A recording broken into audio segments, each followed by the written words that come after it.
So hi and welcome everyone. Thank you for taking the time out of your day to join us. Today's webinar is on the topic freelancing. Which work style is right for you? I think we can all agree that freelancing is a pretty exciting thing nowadays. You've got remote teams, hybrid work, on-site projects, and freelancers even moving to countries abroad for projects. Then there are benefits to all modes of work and many factors to consider before you decide your next path forward, especially when engaging with a new client. And that's exactly what we'll be discussing in today's webinar. Now, before I hand over to today's moderator, Mehdizadeh, I'd just like to take a quick moment to introduce Outvise to those not yet familiar with us. So Outvise is a business tech talent marketplace connecting companies with world-class experts. We're a Spanish startup headquartered in Barcelona and the largest freelance platform for business tech projects. Outvise is now present in more than 40 countries, and we match freelancers with top projects around the globe. The company came to be in 2014, and we currently have over 37,000 experts on our platform. Now, without further ado, our moderator, Mehdizadeh, please take it from here. Great. Thanks a lot, Tora, for organizing this. And hello, everyone. Basically, this falls into some work we're doing together with experts to help freelance experts out in delivering jobs, finding jobs, and helping each other. So there's a big trend in marketplaces where we're starting to build these communities. And already today, we're doing lots of things with some of you. So we have technical interviews, we write articles, we write blogs, we run webinars, and sometimes we have joint business development opportunities. So within this context, we're always thinking of new ways of helping out and serving you. And this is one example. Webinar based on different styles of work and how things are changing since COVID and with the eruption of remote work, right? So thanks, Tora, for this presentation. Myself, I've been an ex-consultant, founder also, co-founder of Outvise, currently overlooking business in the Middle East and in Africa, and also working as CEO for the company. So overall coordination and direction. With me, we have Barry Mehdizadeh. Barry is an old friend of ours. We actually started working together when Barry was a consultant, a freelance consultant in the Middle East, in Qatar, in the OTT IPTV space. Since then, he's done other projects, and he's also been on the client side, right? Also is on the client side. So Barry will be able to share quite a lot of information around both sides. So he's focused in media and technology. And then with us, we have Kluge, a business consultant, commercial areas consultant, many years of experience in different types of market, Caribbean, Europe, Africa, and looking into the telecom wholesale and all the commercial areas around B2B or B2C and wholesale markets, very specific to the telecom industry. So Barry and Jan, thanks a lot for joining us in this session. And would you like to add anything before we go into the topics of discussion? Any of you? Well, I just want to thank you for having us and to give us a chance to discuss this subject today. Thank you very much. Thanks, Jan. Barry, anything on your side? Thanks, Youssevi. Thanks for inviting here and looking forward to this session. All well said. Always a pleasure to have you guys with us. Okay, so basically the whole session today is about new ways of work and how these have changed since COVID, right? Since a lot of remote work is now pretty much normal, and what does that mean for all of us, especially from a freelancer, from an expert point of view, from a consultant point of view. Right? So just to open the topic, any freelance project that you remember particularly well, or that you want to highlight because of the experience with us, Barry? Yes, thanks, Youssevi. So As you mentioned, so I had a very interesting one through Outvise as I worked for a telco company in Qatar, and it started being on the on-site, and it became suddenly, as we all know, through the COVID pandemic, and remote work. So I have been going through changes of how to manage, of course, the projects, how to manage expectations, people. And that freelance project was very interesting part of how to move and translate from one side to another side and cope with the expectations that the company has. In my side, it was on site, and the COVID hit, and we had to work from home. And my home was, of course, not where the company was in that country. So you understand the subjects matter started to be, of course, how we move on and how we can coordinate and work together in a remote way. That was a very interesting one. I can explain further. Absolutely. I remember very well that situation. And I also know that it did not work for everyone. Some managers were not comfortable, not necessarily in your project. So not everyone has been in the end super convinced, but in general, yeah. John, anything you want to share with us? Yeah, I had, let's say during COVID, I started one contract and I started it from home. And we targeted to that I go there in Africa, let's say 2 weeks later. And in fact, nothing changed. I had to do all the interim management job from home. 2 months later, the company was able to invite me because the minister said, okay, you can invite foreign freelancers. And so if they are needed. But it didn't make sense at that time because it was just working at the hotel and doing remote work from the hotel in this country and not meeting people. So in the end, I stayed there and never went to this company. I went there before for another contract, but not at that time. My comment is that in general, it's better that you can go abroad, that you can go there, at least for some days, for some weeks, in order to meet the people and get the real contact and get well the real feeling of what's happening there. If you start everything from abroad, it's not so easy.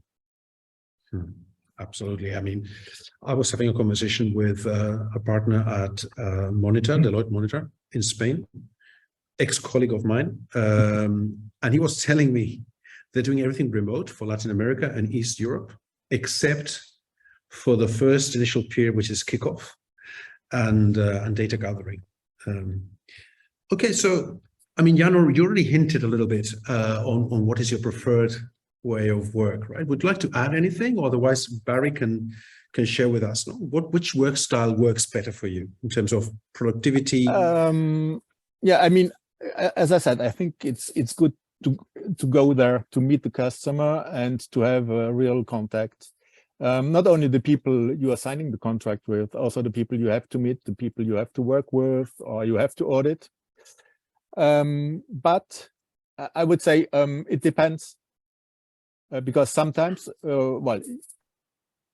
customer doesn't want to pay for the expenses. The project is very short. I did a due diligence where I didn't have to go. So because very short time, no expenses covered, and we were able to cover the major subjects from remote working at home. But if you go for instance, interim management for 6 months, 1 year, I think you have to be there. And for instance, I can share another experience. I had to go to the Caribbean. It was just after, let's say, the second wave or third wave of COVID in France here. The first days of opportunity to have a flight to go abroad. I went there, I met the people and so, but it was still difficult because they were hybrid working, 2 days in the office, 3 days at home. in order to meet everybody, it took at least, let's say, 1 month. And so it's still challenging when you're going there. But for long contracts, long projects, it's very important to be with the people, I think. That's my opinion. Yes. Also, both cases you mentioned at the beginning, the one with Barry in Qatar and the one that caught you in the middle, you already knew part of the organization, right? When COVID happened. That's, in a way, is an advantage, right? When you start from zero and it's a long project, then absolutely. Barry, yeah. Let me add to Jan. I fully agree. There are different types of freelancing. So if you have, of course, a longer contract and you are in a management consultancy, you need to be on site. That's my experience. So you really need to have the stakeholders involved. You need to do the onboarding. You need to present yourself and your skills. So it's based on confidence on both sides and expectations. And then I think once that has been done, it's some sort of kickoff or even going further, and then you start having this trust that you need to build, and then you how should I say, you can go into a hybrid mode. That's for what would be my preference and what we did in the past, and also with my new engagements that I hiring freelancers is some sort of, really, I need to see the people, and that's what I'm, as a manager, I would like to see people. I like to see the body language. I like to work with them. I need to know that they know what we are working on, and then they're released some sort, right? So they can then do their remote work. That's my few points on that.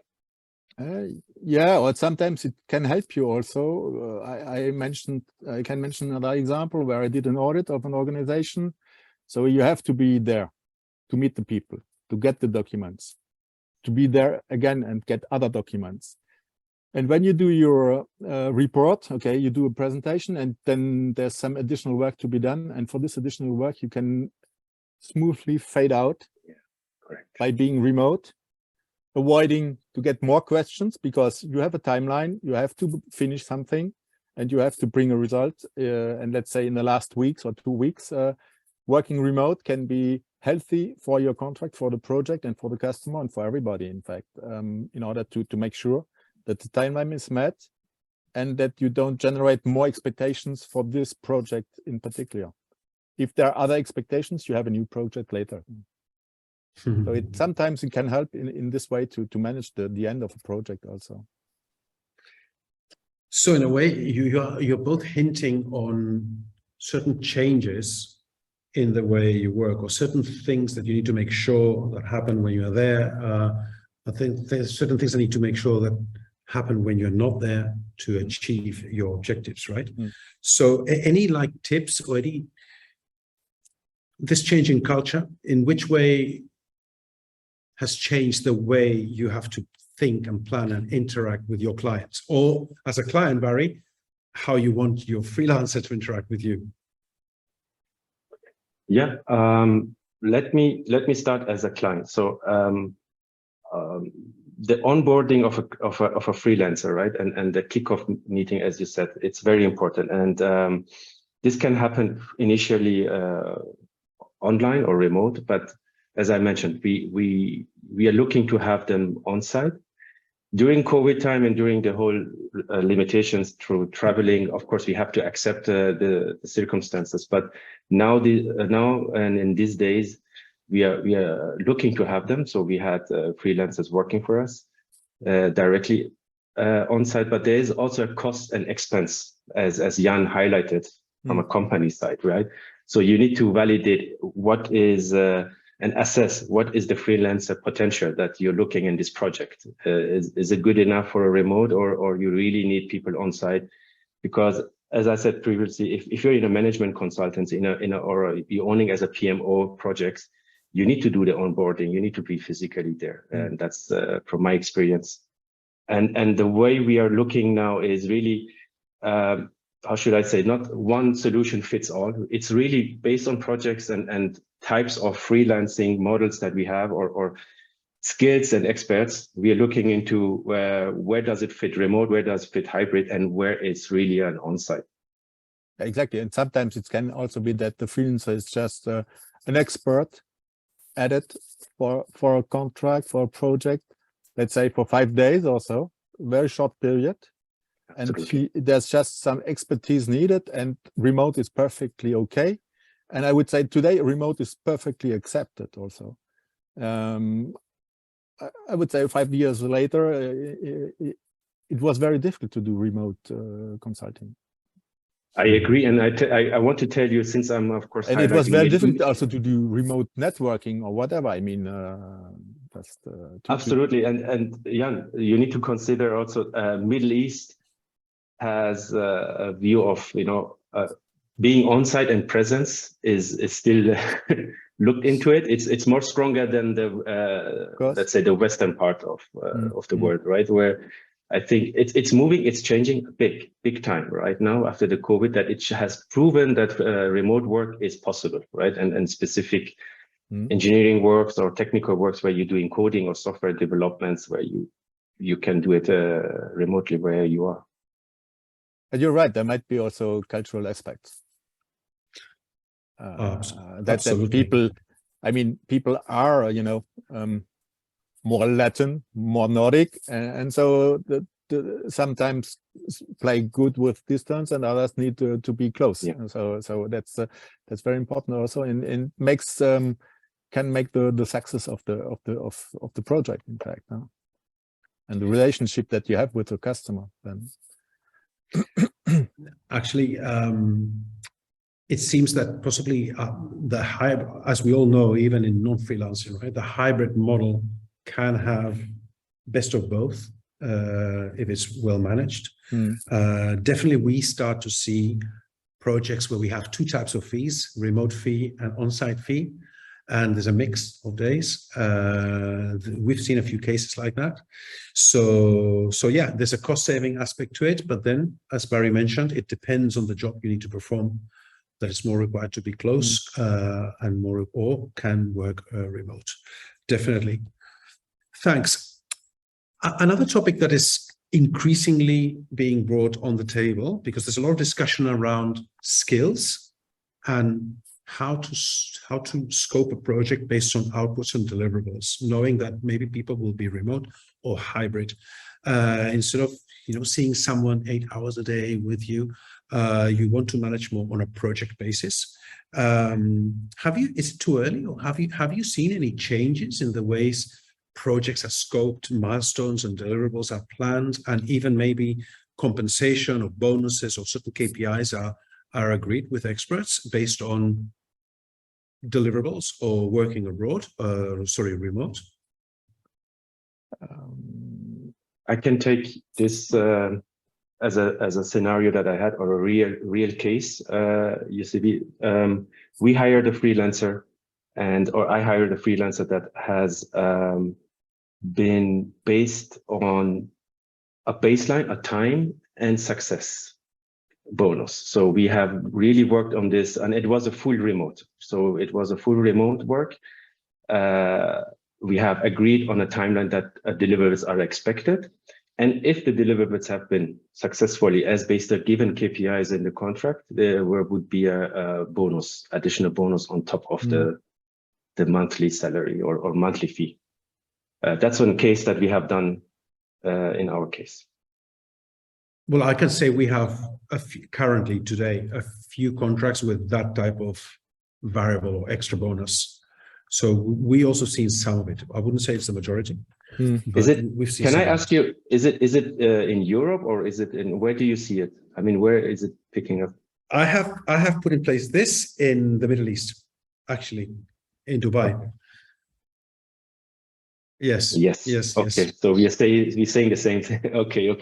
Yeah. It's not the same. It's not the same example for sure. Yes. But no, it's not the example, logic. but the same logic, same concept. Absolutely. Yeah. Well, I think there have always been different compensation schemes already in place also before. You can pay per day, but you can also pay a fixed fee. Whatever there is in the end, it takes somebody. And I've been on contracts where it was okay, you calculate some number of days, but you put it as a fixed fee. And then in the end, if you I don't know, for 20 days you work 25 or 20 or 30, it's not a problem of the customer. What he wants is the result and the output. But I also practiced once daily fee and a bonus already, and it was a remote working in a certain way. So it's perhaps it's a way to make a customer more confident. Today with this total, if you are totally remote, I mean, if you're hybrid, it's perhaps different, but totally remote, it makes the customer more confident, probably. About I think that's a main value. True. On the second point that you mentioned, for example, in Oman, we now have a project with an M&A house, and they have put a specific price on M&A analysis. If it's a small package, it's a fixed price for an estimated number of days, and if it's a big package, it's a second price, right? And we have a pool of experts, and they choose which expert does what, right? So it's based on a specific pre-agreed cost. Good, very good. So another point that I always, coming from the management consulting industry, I always look into is how to do your line as a consultant, as a freelance consultant, especially now if you're remote or hybrid. How do you make sure that you align with your clients? So in the end, you have to align on expectations, and at the end of the project, the client needs to be happy with the deliverable. It has to be in time, with the right depth, with the right quality. So any tips on what a consultant should be doing to align all of this better with clients? Well, he can perhaps do a checklist in order to have something prepared. I think one thing that is very important. Well, there are different things. You have to have a kickoff with the customer, with the main stakeholders for this project that you are working on. In a certain way, it's very comfortable if you have one contact. You can discuss anything, either financial issues, contract issues, but also any project issue. If you have to put an alert, or you say I can't get in touch with somebody or whatever, or if you want to resynchronize about where you are and the time left, and so I think it's very important to have one contact with whom you can do this, and that is identified very early. Of course, in the beginning, you need all the contact details of the people you have to work with. It seems easy, but sometimes it's so easy that the people don't send you, and it's not easy. I agree. Sometimes you are just losing 1 day, 2 days, 3 days, and you're waiting. So make sure you get the contacts, you get the email addresses, you get the phone numbers, access to the agenda in a certain way, or whatever. Organize a feedback process, meaning regular meetings with the main stakeholders in order to make sure that what you're doing is on track. Depending on the duration of the project, perhaps also at a very early stage, propose, depending on what the project is, but propose a sort of what could be the deliverable, because it's not the same if it's a PowerPoint or Word or whatever. I mean, I had this issue on a contract, that a project that was just 3 weeks and a half. So at the end of the first week, they say, "Oh no PowerPoint. We want Word." Word is not cheating, they said. You have to write real sentences, full phrases, and not just bullet points. So you had to rewind and change everything, and make sure that the next week the draft project is almost okay with what they are expecting, in order to make sure that in the last 2 weeks everything will be okay then. These are super tips, huh? Well, I don't know if there are super tips. It's just experience, and to avoid mistakes in a certain way that can happen. If you've been there before, it might seem common sense. but you'd be surprised how many surprises sometimes happen with clients and consultants, not just freelancers, when at the end of the project, the output is late or not complete or not in the depth that was required or format. And sometimes, I mean, okay, we have the addresses, and there are a lot of logistic things also, especially if you're remote. Make sure you have a cloud access to where you can share documents and I don't know, that you get access to their Outlook and to their agenda in order to be able to program meetings and see when they're available.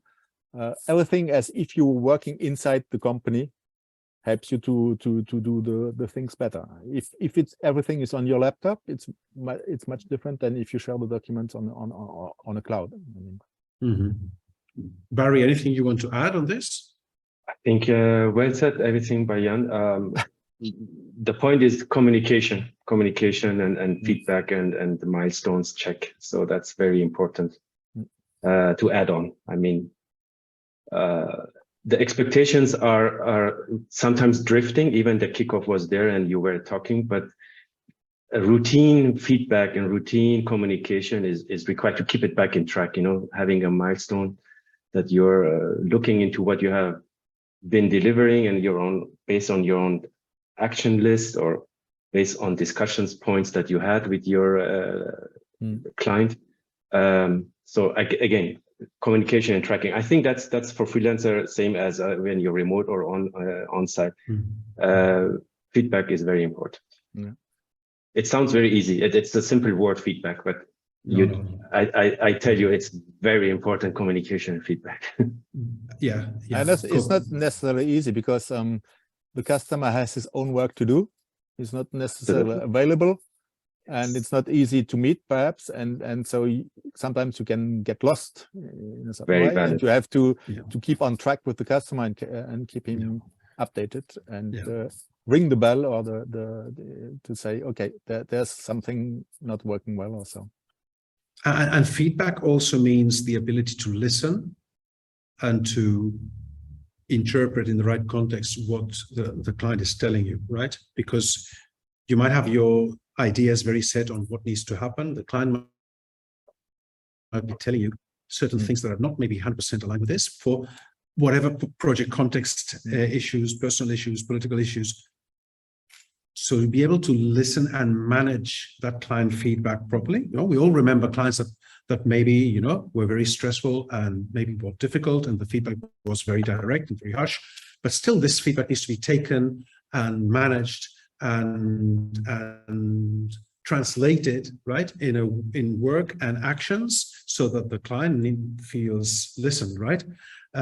So it's not the art of listening to the client and providing feedback in two directions is not obvious at all. I guess that's what I wanted to say. Yeah, and be able to change. Not always people say to things. Listen and change. Correct. Change. I mean, if you say adapt. This is the deliverable, and he says that's not what I want, and you have started working, it's not easy. Sometimes not easy to change, but in the end you have to. It's your customer. Yes. Or the project started with one scope and it was not deeply defined. And as the project goes by, you find out extra information. The scope might change slightly, or some kind of deliverables change priority. And you need to be able to understand that context and flex it, right? Yeah, I think that's why we are freelancers, and that's why we are doing this. The extra top of to amend and to work, and that's why the client wants you. Yes. Exactly. That's when that happens, the bond strengthens hugely. Okay, so I don't know how we're doing with time. We have two other questions here on the table. One is, okay, if you work in remote and you might feel yourself that you're a bit alone sometimes, right? You need to manage your own calendar, your own daily schedule. What tips do you have to keep focused or energized and organized when you're working remotely, for example? Well, it's not very special. Anybody wants to give it a first shot? Sorry? Do you hear me? Yes. Yeah. So I mean, in the weekend do some sports. In the day, perhaps plan some breaks, because if you're having all these videos the whole day, you need to plan the breaks sometimes in order to make them. Perhaps also, I mean, you're alone, you can from time to time during these breaks do some relaxation exercises, mindfulness, and so in order to disconnect and reconnect easier later. For instance, there's also, for instance, in Germany, there's a website they called minky.io. They propose such exercises for companies, not for freelancers, but just to say that they propose it for companies with remote workers to keep their employees self-energized and energized for the company, because they don't have the same working environment anymore than before. And so it makes sense that you do such exercises from time to time in order to keep yourself energized, I think. Okay, I believe what I have done in my time is doing a daily routine, having a task list, what a day needs to be done, and maybe also look into your time span. Really when you start and when you end, and have your breaks. As Jan said, it's again, it sounds easy, but it's very important, because we all know, and reports and numbers has shown that remote work can exceed more hours than longer hours than on site. Because you're at home, you just keep on, and the hours are adding on, and that drains. So it is really important to have a break, set up the break, and set up your task, what you have to achieve by that day, or by that routine that you have in whatever that freelancing work is. That's how I suggest. Yeah, I can also relate to these type of tips. Personally, every day I review my to-do list. And I know I have my 2-3 specific breaks, and yeah, it's about scribing off the to-dos, doing the meetings that you have blocked, maybe blocking some time for work, so non-meeting time. Good, thanks a lot. Okay, so we are on time for Q's and A's. We had one last question for Jan and Barry, which is, in your opinion, what is the future looking like in terms of the work habit or the work mode? I know in the Middle East, there's trying to bring people on site, although there's been a change, obviously. But where do you guys see this going? Let's say, for example, you, Barry, in the Middle East. I mean, you have both views, right? Germany and Middle East. But let's look at the Middle East first. What's your view there? I see the trend going to remote, definitely. So it's happening, especially here in UAE also. COVID has helped, definitely. It has shown that it's possible.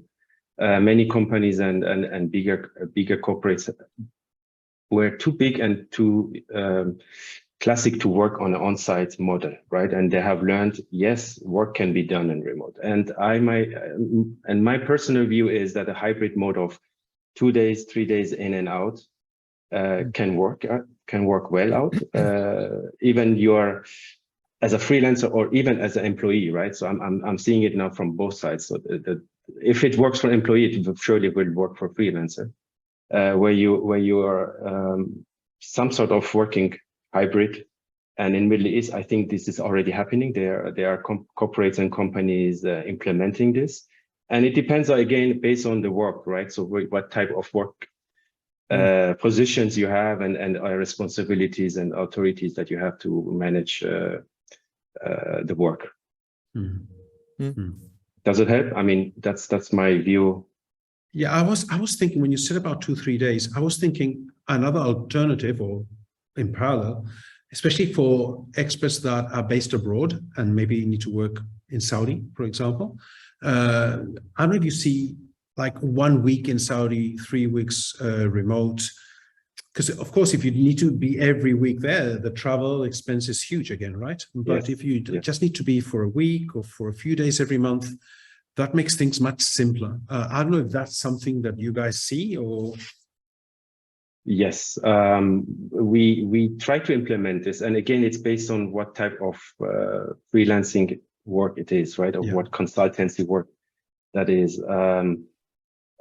As I mentioned before, so we had software engineering, right? That we had it fully remote, and we were working with them online and receiving, codes and updates.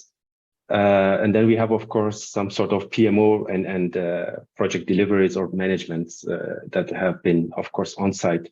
As Jan said, you need to have them there to support you, to be visible, to do the framework that we need.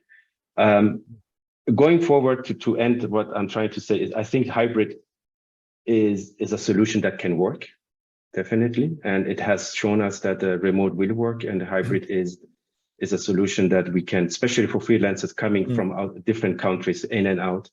It supports both sides, right? So it supports the freelancer and even from a cost-wise and the client side. Yeah. John, on your side? Yeah, I mean, hybrid is probably, well, what is one size fits all, but not always, but fits many, let's say. And it's probably, that's where the main people will work, hybrid work and so. And I think freelancer, it's a good idea to have 1 week and 3 weeks or such things, because I think it makes sense to be there for a kickoff, for, I don't know, identifying physical assets during an audit or whatever audit you have to do, security audit, or I don't know. Telecom infrastructure, if you see the things, it's better than if you see just a schema sometimes. If you see the IT, the computers or the servers, it's better than just a schema in some times. And that's what I wanted also to say. I mean, for a freelancer, I saw a question, do you think freelancers can do totally 100% remote? I think it depends on the project you are having.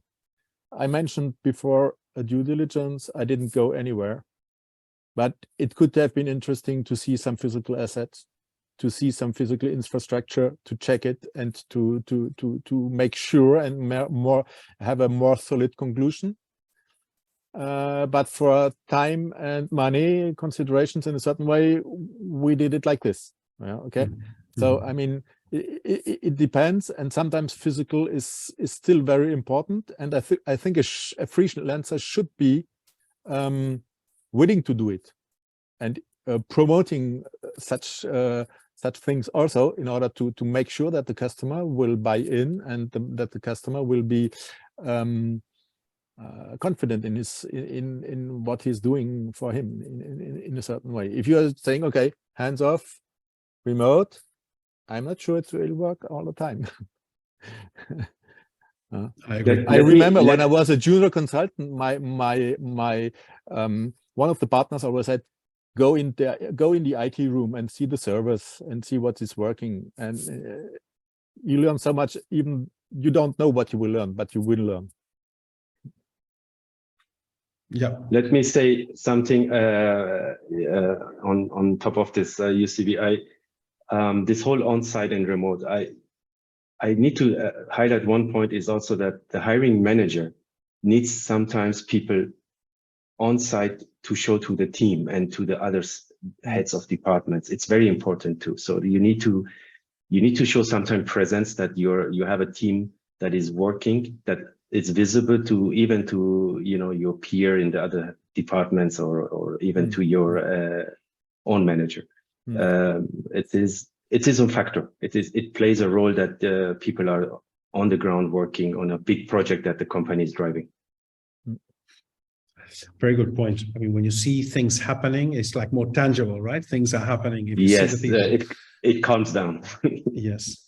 So as Jan said again, I think freelancers should give that option, right? And be willing to manage that and be there.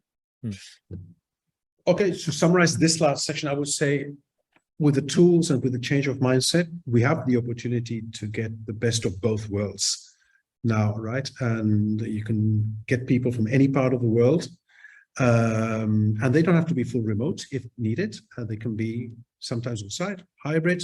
Obviously, if needed, they have to be full on site.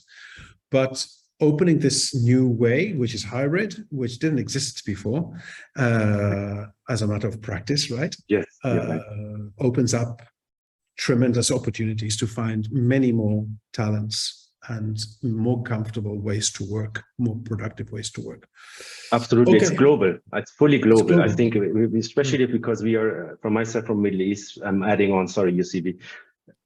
This hybrid and this remote makes it much more global. We can resource people from different point of view and different experience they have done across the globe and internationally. Yeah, you can source the expertise easily. Absolutely. Sorry, I cut you. I just wanted to add on that one. Not at all. Thanks, Barry. Okay, so let me check a few questions that we have from the audience. Okay, we have a product placement. Someone is suggesting that we use Grammarly. So yeah, I don't know. I mean, for those of you that might not use it, it's a good tool. It helps you, right? Okay. Okay, so Manuel, I have some doubts on how daily fees work when working on site as a freelance. Is a fee for 5 days a week or 7 days a week? Does it include expenses or are those billed on top of the daily fee? My experience, I've seen many cases as a marketplace. We see many cases. It's case by case. Okay. I would say the most common way is possibly a daily fee based on working days. So if it's 5 working days, it's 5, not 7. But then if you need to put in all those expenses because you need to stay for 2 weeks or a month in a place, then you need to do the pricing accordingly. Sometimes what helps is that you put your professional fees price and then you add all the expenses and accrue it to the daily fee. That's one way. Other ways is this is my fee per day, and then on top I have my expensive. It depends on each case. I don't know if case is customer. Each case is customer, yes. And okay, I mean here I need to talk about Outvise. We can help in organizing all these economics and negotiating with the client. But if you do this directly, it's case by case. But definitely, if you're a freelancer, that's one of the first questions you need to ask, right? Expenses, how is this going to work? If I need to pay for them, my fees increase. If you're paying for them, maybe I need an advance. So case by case. Okay, Thomas. Okay, Thomas is answering Manuel. Thanks, Thomas. Daily fee is common and is usually all in, except for the customer says otherwise. It doesn't matter if you work 5 or 7 days a week. Okay. Okay, what type of projects can be done 100% remotely? Okay, I think this we answered in a way, right? Short-term engagements, very specific deliverables, certain types of due diligence or analysis, per hour consultation. Okay. Can you even work as a freelancer if you have a family? Yeah. Hopefully a lot of us have families and are freelancing. So yes, what do you do when you have sick children? Well, it's even a problem if you're not freelancing, but personal logistics, I mean, as a freelancer, I think you might even have a bit more flexibility. Yeah, that's what I think. Yeah. But yeah, I know guys add. Yeah. But in the end, as you mentioned, it doesn't change so much from being full-time, being in a company or being a freelancer. I think it's not so different. Okay, Pablo Folgueiras, what can we do to increase the addressable market of freelancers? Seems to me that we are capturing the actual post-COVID opportunity, but there is a bigger chance yet.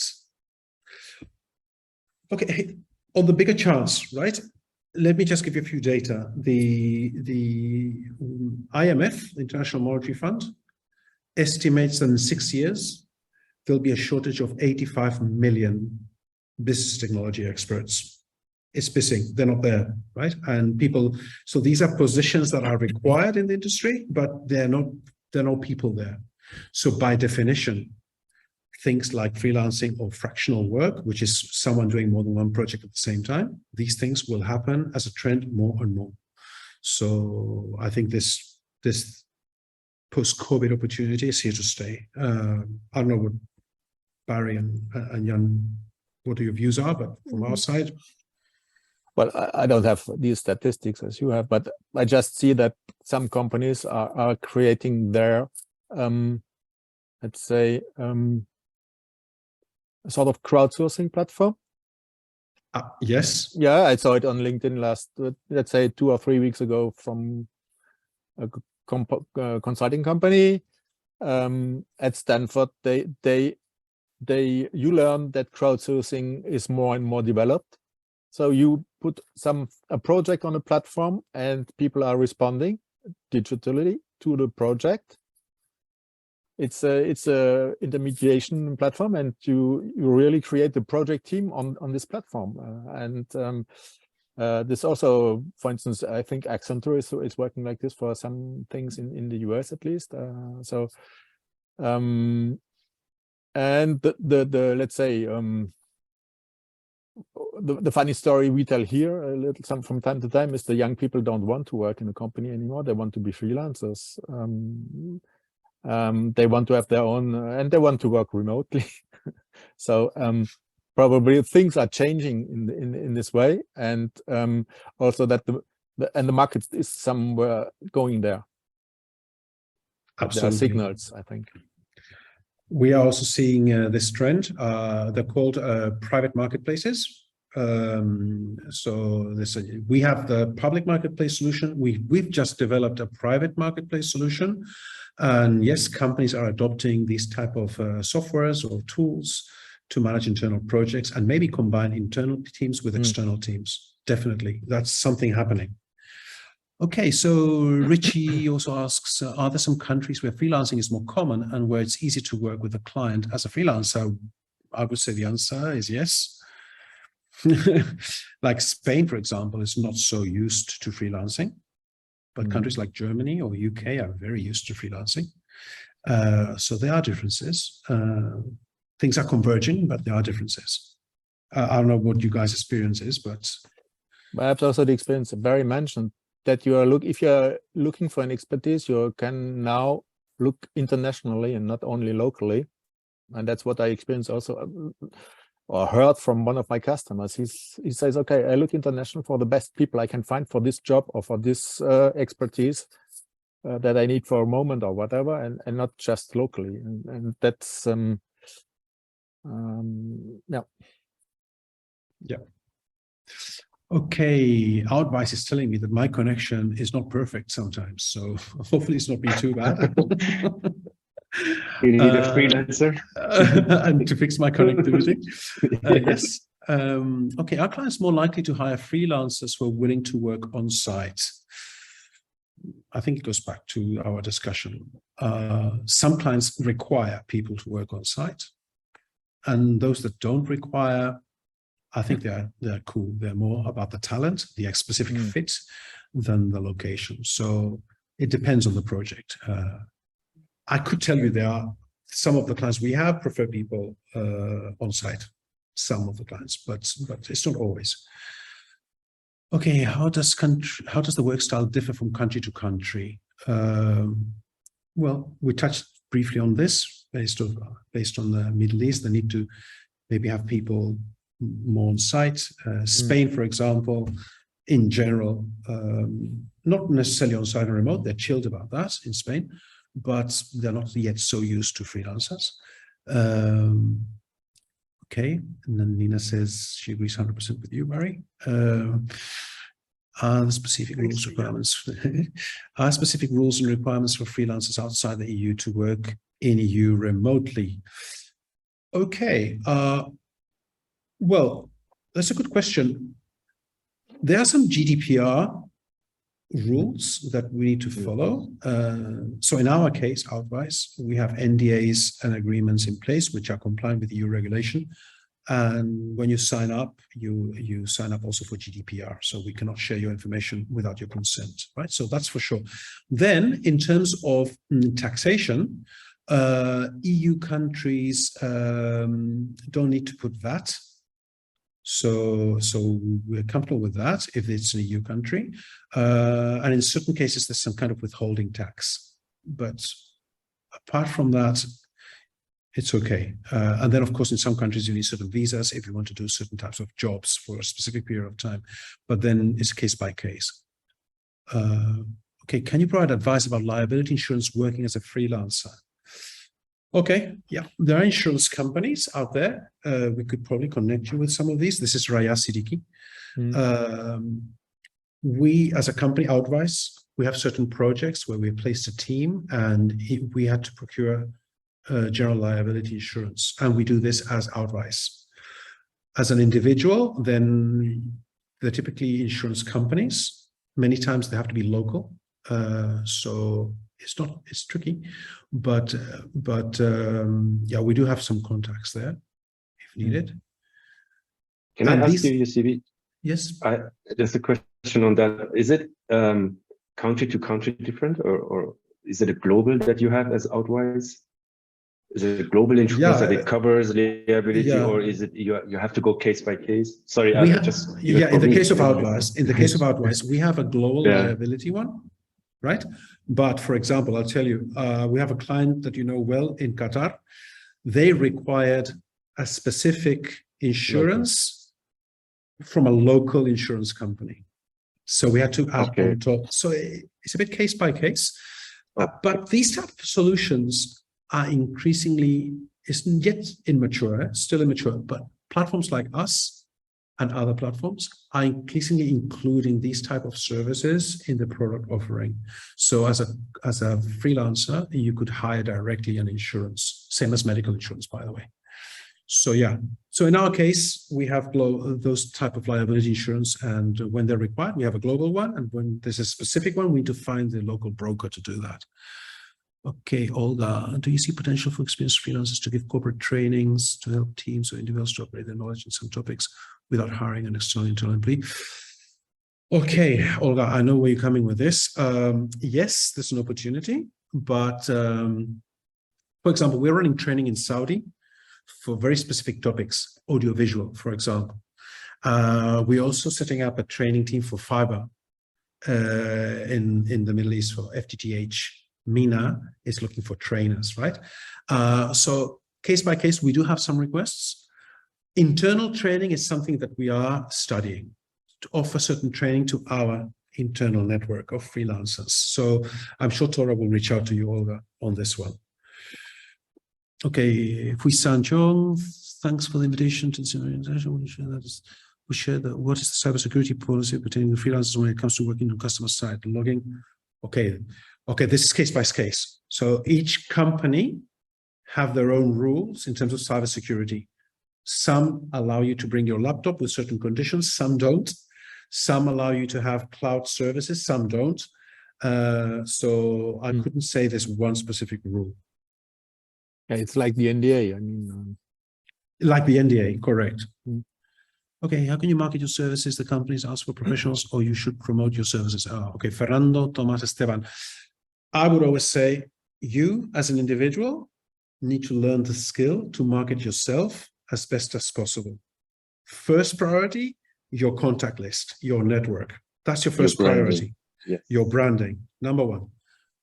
We as Outvise can help you do that.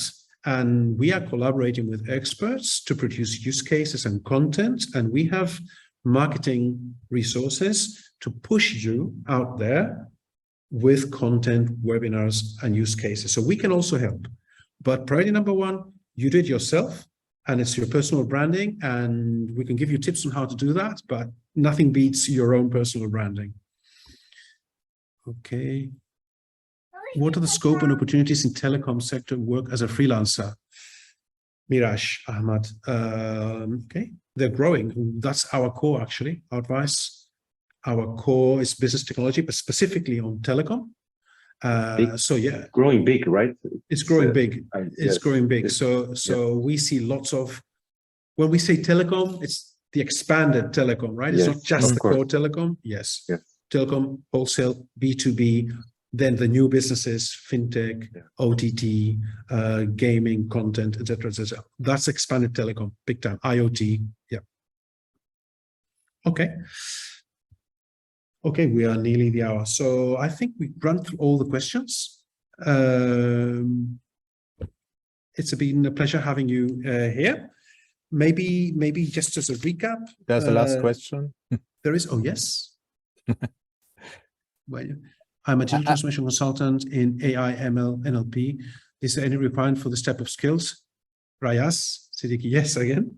Of course, yes. We typically, at Outvise, we typically run a technical interview. And if you have certifications, you should upload them in the platform. But we do get demand, obviously, for this type of skills. And together we can work to push your profile with clients. Okay, Sayed Umar, what opportunities do you see at the cross-section of industries like TMT, healthcare, and public sector? Many. Saudi is bubbling with digital transformation projects in healthcare, in the public sector transformation, smart cities, right? There are a lot of intersections across verticals. Okay. So we don't even have time to recap the takeaways, but that means it was a very good. If you don't have any more time, it was very good. Thanks a lot. Thanks a lot, Barry and Jan, for sharing your time. Thank you, Tora. Anna, thanks for organizing it. So yeah, it's been a pleasure. I hope it was helpful. Yes, thank you too. Thanks for the invite. Thanks, Jan, for your feedback. Appreciate it. Thank you, Tora.